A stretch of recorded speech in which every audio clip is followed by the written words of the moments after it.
Hola a todos y bienvenidos a un capítulo más de Discovery Podcast. Hoy hablaremos sobre un deporte que se ha vuelto muy popular en Costa Rica y especialmente en la zona de Occidente. Estoy hablando del pickleball. No solamente tendremos a un invitado, sino que tendremos dos invitados. Una pareja norteamericana que ha estado viviendo en Costa Rica por algún tiempo y que ha estado promocionando este deporte en los últimos años. Conoceremos su historia y también conoceremos su aporte a este hermoso deporte que es el pickleball. Iniciamos. Thank you, Kelly and Jim, for accepting our invitation. Okay, how do you feel? Excellent. I'm tipping. Okay. Great, excellent. Okay, could you tell us a little bit about yourself and where specifically from United States you are from? We're from Seattle, Washington, Seattle. Okay. northwest part of the country, Mm-hmm. and we're television producers, video producers, Video producers. Yes. Mm-hmm. and have been for the last 50, 60 years. Mm-hmm. Okay. At least I have. Kelly's been a little, not quite that much. and how long have you been here in Costa Rica? We've been here 7 years in Costa Rica. 7 years. This is our home. We're not Okay, going anywhere. And have you ever visited Costa Rica before moving? Absolutely. We've worked here Mm-hmm. doing a series of fly fishing programs for ESPN. And what did call your attention about the country for staying here?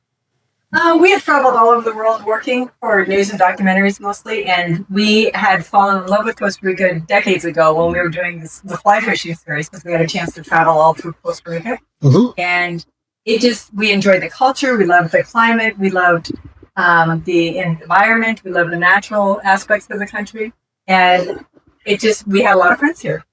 And once we moved here, we realized how much we really like people Mm-hmm. and how kind they are.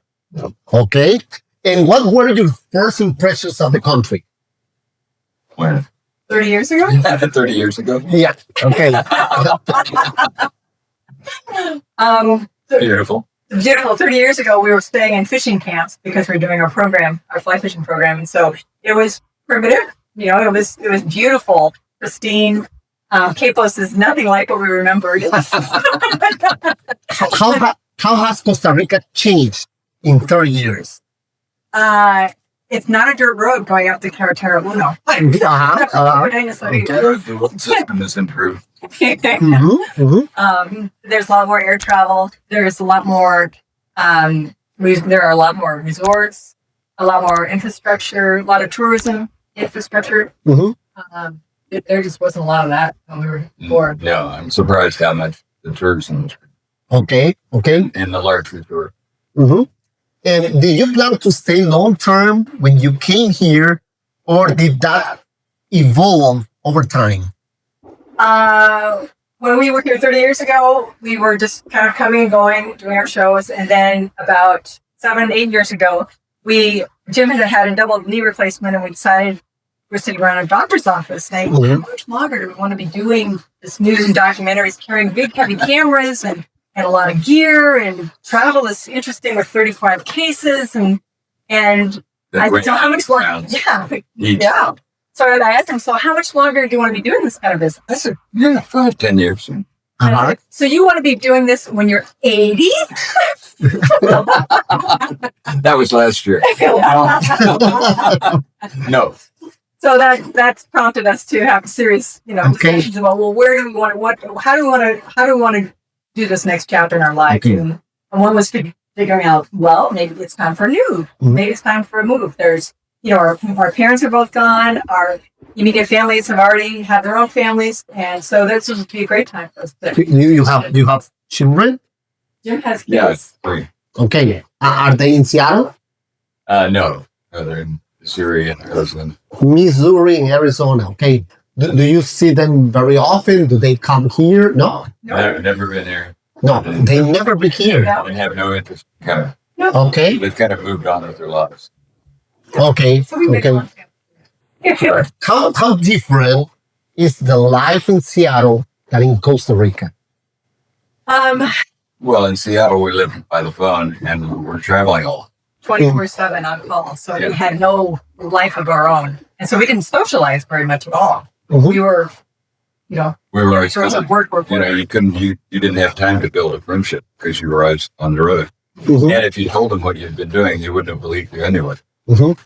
Because, we traveled, I think we've been in 50 countries, something like that. Okay. Uh-huh. Are there more expats living in the area you live? There are. And one of the reasons why we chose our particular neighborhood was because there was a activity center here for older adults from North America primarily. And it was a great place for us to kind of get our feet wet and get accustomed to things a little bit. And then after a few years, we realized, boy, we're really not integrating much with the community. We're surrounding ourselves with older expats, and we'd really like to be with the Tico community. Uh-huh. And so when El Capital, the sports center, opened up, it was like, yeah, this is a game changer. This is how we can find our tribe. This is how we can find where we belong. And they just embraced us wholeheartedly. Yeah, it's terrific. And in fact, our next door neighbor is Tony Horval, who's the one who brought pickleball to Costa Rica. Mm-hmm. Okay. So it's great. Convenient. How often do you go to United States during the year? We haven't been in several years. Since before, Several years. Okay. Before the pandemic. when the pandemic started. Okay.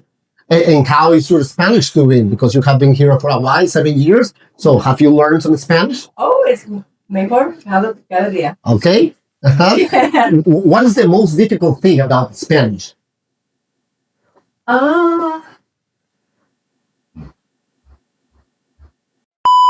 Esperar que la otra persona va a entender la intención. Okay. Porque las palabras que están saliendo de mi boca es basura. Okay. And who speaks better Spanish? Jill or Jill? Kelly, she spent the entire time during the pandemic studying Spanish. Mm-hmm. Although we've worked in many Spanish countries and have picked up a lot of this from the whole world. Mm-hmm. But while I was editing and writing, unfortunately, mostly in English. Mm-hmm. So she's much better. But Jim is able to read body language better. Yeah. So it's kind of a package deal. Okay, so you are able to survive in the community. You go to a drugstore or to a repair shop, and you don't have any problem. No problem. Okay, very good, great. Uh-huh. And now let's talk about pickleball, right? Mm-hmm. When did you first discover pickleball? When we moved here. When we moved here. No, I thought that you had already played pickleball in the States. No. My father had actually one of his good friends in college was Barney McCallum, who was one of the originators of pickleball up in the Northwest. And Kelly has been on. I've been on the original pickleball court, but I never played. But I was on it as a kid, and so I had a little bit of exposure, but we never played. It was never a family activity. We just never did it. Mm-hmm. And for the last 3 years, we play pickleball nearly every day. Nearly every day. Yes. Okay. I mean, Was pickleball born in the U.S.? Yes. yes. Okay. Yes. In the Pacific Northwest. In the Pacific Northwest. Yeah. How long ago? In the 1960s, around in that time period. Okay. And it was created by several, I have to get my facts straight, but several, one was a U.S. senator. Yeah, senator, and they were all college mates. Yeah. Mm-hmm. That's how she ended up being on the court. So. Yeah, they're family. Okay. What made you fall in love with this sport? I think the social aspect. It was a great way to get exercise and to be outdoors in a lot of circumstances. But I think the social aspect, that it's not serious like I perceive tennis can be pretty serious. It's people generally play pickleball and have a good time. Right? And people with different levels can play together and still have fun. Like I'm, cussing CIO, and I still am accepted by other players that are very, very good. Well, including Kelly. And so we mix well together. Like this, for example, this past weekend, there was Jim who's in his 80s and Dari is in his young teens, 11. And we can all play on the same court and have a great time. And it doesn't matter how old you are or how agile you are. You can still have a great time. Okay. Together. Is pickleball as competitive as tennis or paddle? Oh, it can be. Oh, it can be. Right now is the Pickleball World Cup in Fort Lauderdale. Okay. But we have several people from El Capital who are competing and representing Costa Rica right now. Okay. Yeah, because I play tennis and I also play paddle. And sometimes I play pickleball, right? And that is something that I really wanted to ask you. The competition that sometimes you get stressed when you play tennis, or you get angry when you play tennis, okay? Or you can even, argue with the person in front of you. Is that the same in the pickleball? It can be extremely competitive. It can be, and so the funny thing is, it's not funny, but one of the nice ways around that is to allow for open play. So like every day at El Capitan, we have open play. So anybody can play. If you've ever picked up a racket before, great. If you haven't, come on down. And everybody plays, everybody rotates, and everybody has fun. And then there are other times during the day when you can organize private groups and more competitive groups. But there's always an opportunity for beginners and people just figuring it out. Did you expect pickleball to grow as much as it has here? No, because initially it was very slow to take off, and it didn't really take off until El Capital had their first tournament in 2023, and they had players from all over the country come and compete. And then once that happened, all of a sudden there was an explosion of pickleball courts and tournaments happening up in Tilhari and and all sorts of areas around the country. But I think El Capital helped initiate that aspect, that competitive aspect of pickleball. And that's when it finally started growing. So I think they've been stagnant for a few years. Yeah, it's one of the largest sets of pickleball courts in the country. And a couple of others come along that look small. Okay. How has pickleball helped build friendships and community? It gives us a reason to get up in the morning. Pickleball is, I guess, pickleball is our life, because we get up in the morning, we kids can't wait to get on the court. We never know who is going to be sharing the court with us, so it's always kind of an adventure. And if we're not there, people call and say, "Are you okay?" Yeah, you care. What are they? Okay. Besides pickleball, do you play any other sport? When we were younger, we played tennis and softball and volleyball. I played everything. Okay. And do you watch some other sports on TV, like American football or soccer? Or... Not real. Only for the big games. Okay. What are the big games? The Super Bowl. Super Bowl. Okay. World Cup. Oh, the World Series in baseball? No. Not much. Okay. It's like watching cats, right? Sorry. Something that many people probably are asking right now, is pickleball an expensive sport? No, it's really cheap. Caray, eso sí me interesa. I mean, relative to other sports, the paddles you can get a paddle for $25. You can get, it's just a little plastic wiffle ball type ball, so that's not terribly expensive. The court time is less expensive because you've got a much lower investment in materials. For a pickleball court, after a pickleball court, it's just a court, and that's what you have. That's what you can have. put 4 pickleball courts in a tennis. Okay. So you can use portable nets. So it's quite economical that way. Once you start getting into tennis, which is a huge area, or paddle, which has a large investment in the glass and the material on the floor and everything, it's much more reasonable. Oh my god, this is incredible. What the fuck? Okay. At what age can start playing pickleball? We've seen lots of kids playing when they're 4 or 5 years old. 5 years old? Okay. In fact, just a half hour ago, there was a gal who's, I think she's 13 or 14, competing in the World Cup up in Fort Lauderdale. And she's, 2 years ago, she was a little girl riding her bike a lot, when the rest of us were in the tournament. And she's really come a long way. Okay. And not last weekend, the 11-year-old boy, well, he certainly outplays me, but that's he was playing at a very, very high level. Well, as you know, Costa Rica traditionally is a country for soccer, right? But pickleball is gaining more and more people involved in this sport. Why do you consider that this is happening?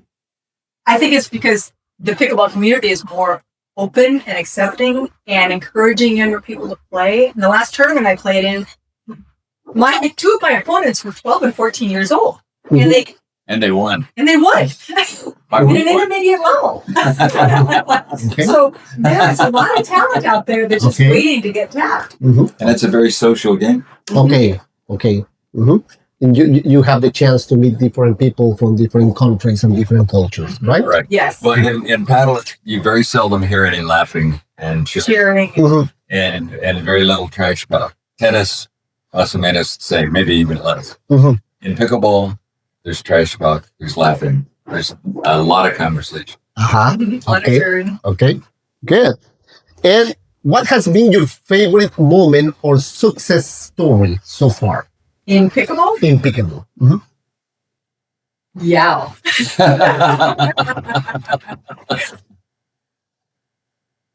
At a tournament, Kelly got some pictures of me, and I think at the time I was 89, You're 79. 79, Uh-huh.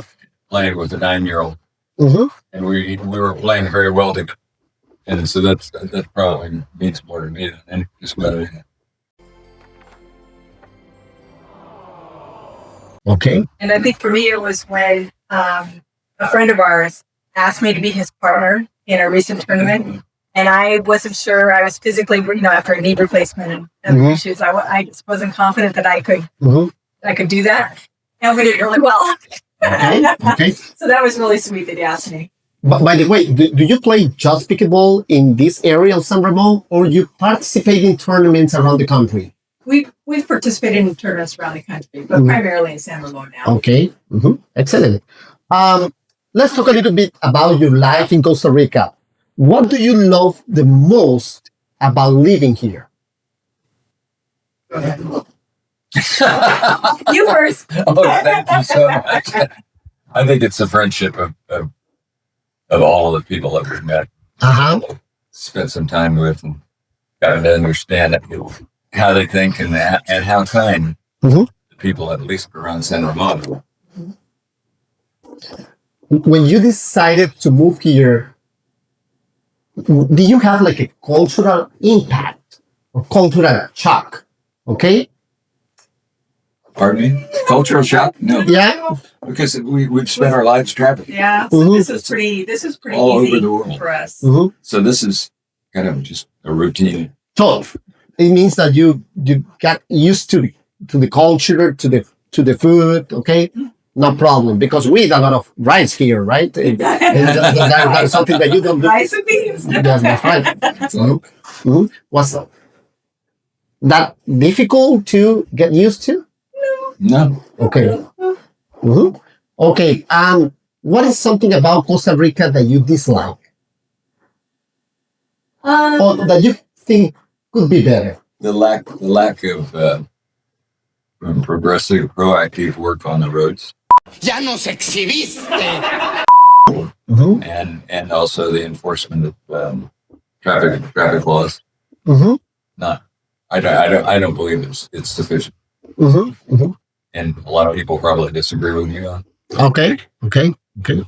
Or in San Ramon, there's a place where you can take an illegal left to go into the town.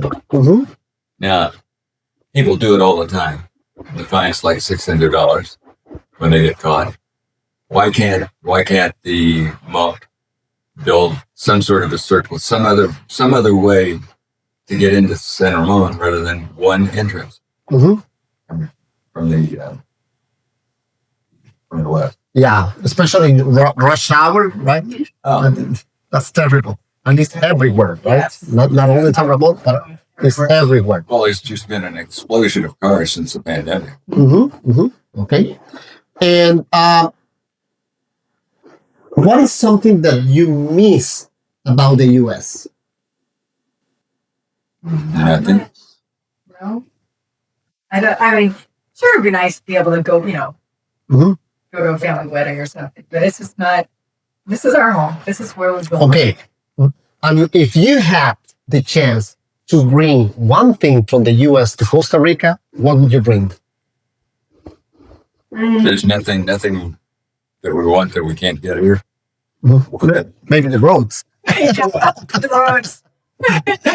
But that's a problem in many countries. Yeah. Okay. Yeah, that's not Okay. supposed to forget all. Okay. Yeah. Okay, good. Excellent. Where do you see pickleball in Costa Rica in the next 5 years? I think it's exploding. I think there are more private private courts and public courts, and I think there are going to be more tournaments. I think there's going to be more competition for players. I think it's really going to take off now. Tengo miedo. Tengo miedo. Tengo miedo. I think the slow period is over. I think it's really taking off. Absolutely. And paddle is a very fast growing sport as well, but it's just a little, it's enough significantly more expensive. And with with pickleball, it's something that you can do on a relatively decent budget. Okay. And do you think Costa Rica can become a regional leader in the sport? I think so. Yeah. I think it could.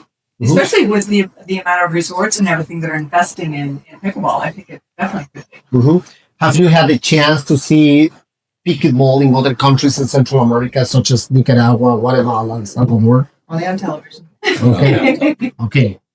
Do you know if that sport is growing in these countries as well? I believe so. It's growing I believe worldwide. so. Okay. Good. Are there any tournament projects or new courts coming soon? I think in El Capital or in the whole country. In the whole country. Right now, I think El Dorado is creating more pickleball courts over in Guanacaste. And I know down in Pavones, there are more courts being built. And there are courts popping up everywhere. Even in San Ramon, there are more people. So you think that hotels are investing more in pickleball courts? Okay. Yes. Absolutely. Okay. If there are people from the US trying to come and live in Costa Rica, but they have never been in Costa Rica before, what kind of advice would you give them? Come down, spend time in different areas. Don't just get locked into one area because every neighborhood to neighborhood is different. So try different neighborhoods, figure out logistics. For us, it was a pretty easy decision for San Ramon because we want to be between the Pacific, we want to be between the airport, we want to be close to the carretera. We did not want to be stuck up he's 80. We didn't want to be stuck up a windy, little road and not be able to get to a hospital.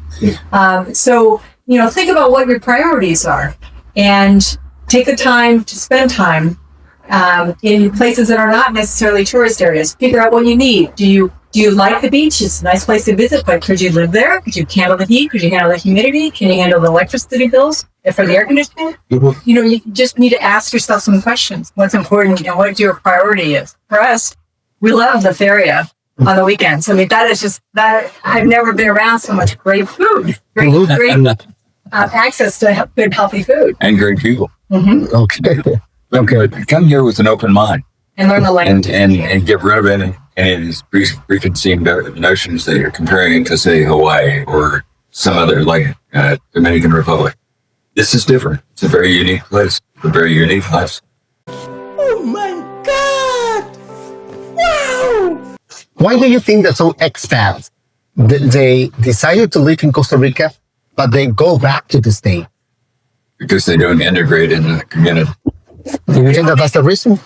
And they don't make a commitment. They don't commit to this is where I'm going to live. They say, oh, I'll have 1 foot in this country, I'll have 1 foot in this country, and they're not in either.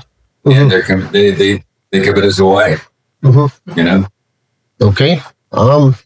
And what message do you want to share with new players that they want to start playing pickleball?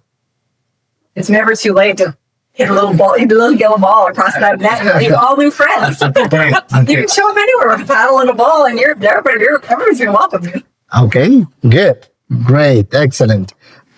Okay, now I am going to, it's not a test, but I'm going to be asking you some questions.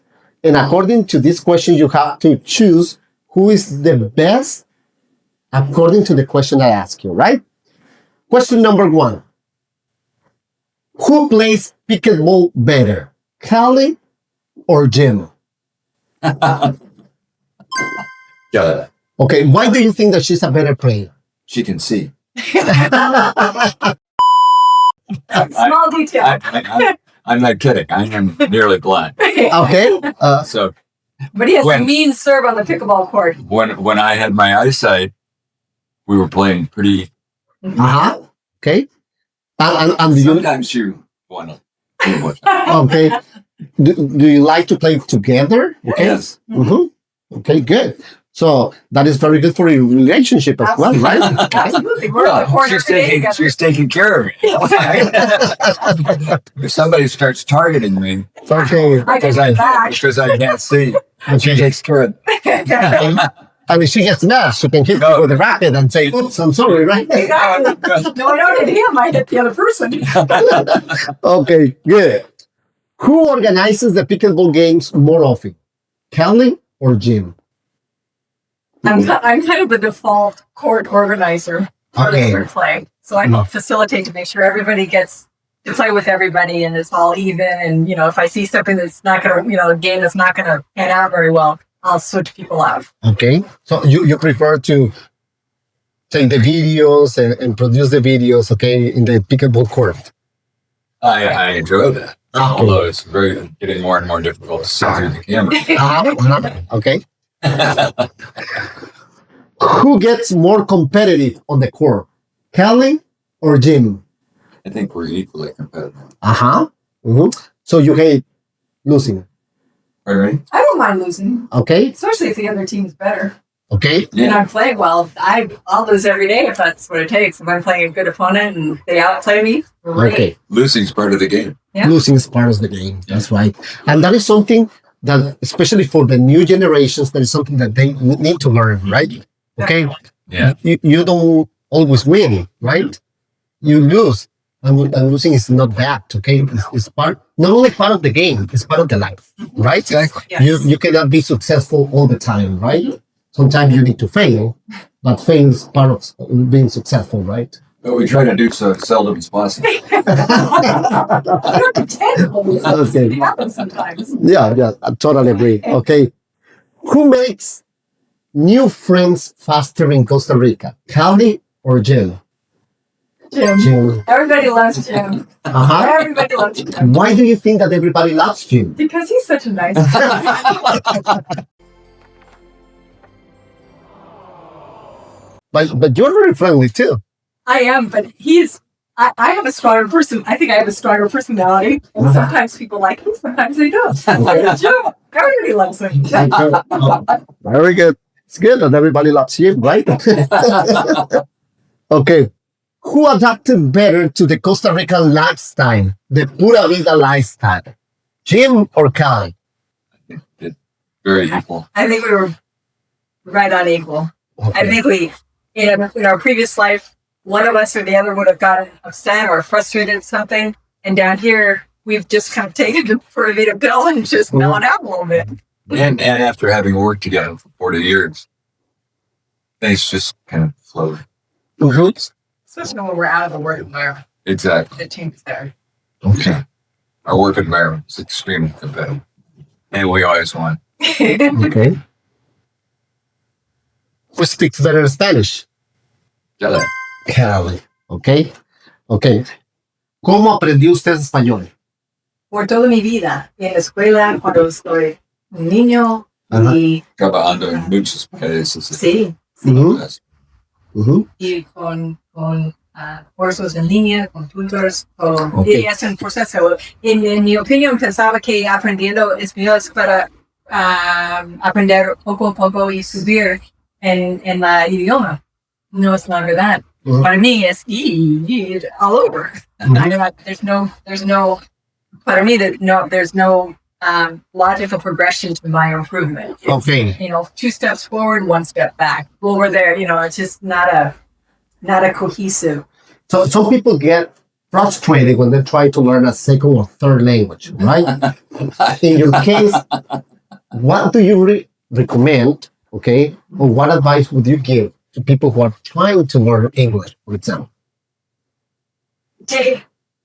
There's so many different ways of learning, and some people are visual learners, some people are auditory learners, and figure out what works for you and try different things. If it's immersing yourselves in movies and songs and conversations and podcasts and textbooks and audiobooks and there's and online tutors and classes, there's so many different ways to learn. You just have to figure out what works for you. It's not the same for everybody.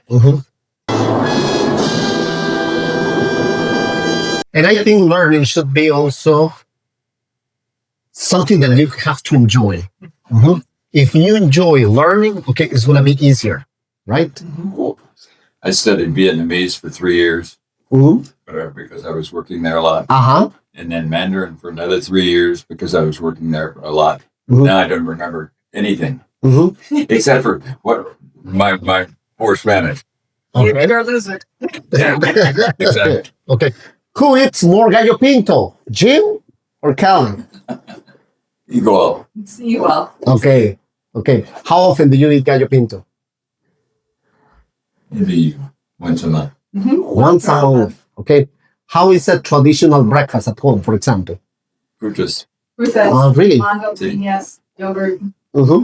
grenadillas. Okay. Uh-huh. And who is more adventurous when it comes to trying Costa Rican things? I'm pretty adventurous, but we both are. Yeah, I mean, I think that's why we're so compatible, because we try Okay. everything. So you are not afraid when you have to try something new, No, a new fruit or, No, I love something like that. Yeah, Okay. I love new stuff. Okay. And that's what we found traveling all over the world. It's such an adventure. Food is a part of the culture, and food is well, and a lot of Exactly. What about places in Costa Rica? Have you visited most of the places here, like volcanoes, national parks? we did a series of documentaries, Discoveries of Costa Rica. And so it's 9 hours of program about Costa Rica. Is that on YouTube? Pardon me? Is that on YouTube? We have it at our Bennett-Watt.com site. It's a website, and then we also have it on Amazon. Can you repeat it again so that the people can look for that? It's called Bennett Watt Entertainment. So BENNETT hyphen Watt WATT.com. Okay, very good. Mhm, excellent. And who is more patient when teaching pickleball to beginners or helping beginners at pickleball? Probably I am. You are. Okay. Mm-hmm. Uh-huh. I like helping a little too. I'm more tolerant. Okay. You're more tolerant, but I end up Teaching him better. I need to keep my mouth shut more often. Uh-huh. Uh-huh. Okay. I let things slide. Okay. And I try to get them taught right. The peacemaker. Yeah. You are the peacemaker. That's right. Okay. Usually most of the boys, we have to be the peacemakers. Right? And finally, who gets sunburn more easily in Costa Rica? It's what? Sunburn. Sunburn. Sunburn? Mhm. Never. No, that's the first thing I put on in the morning is sunscreen of 80. Okay. Uh-huh. Uh-huh. So we don't get burned. No. And we're out every single day.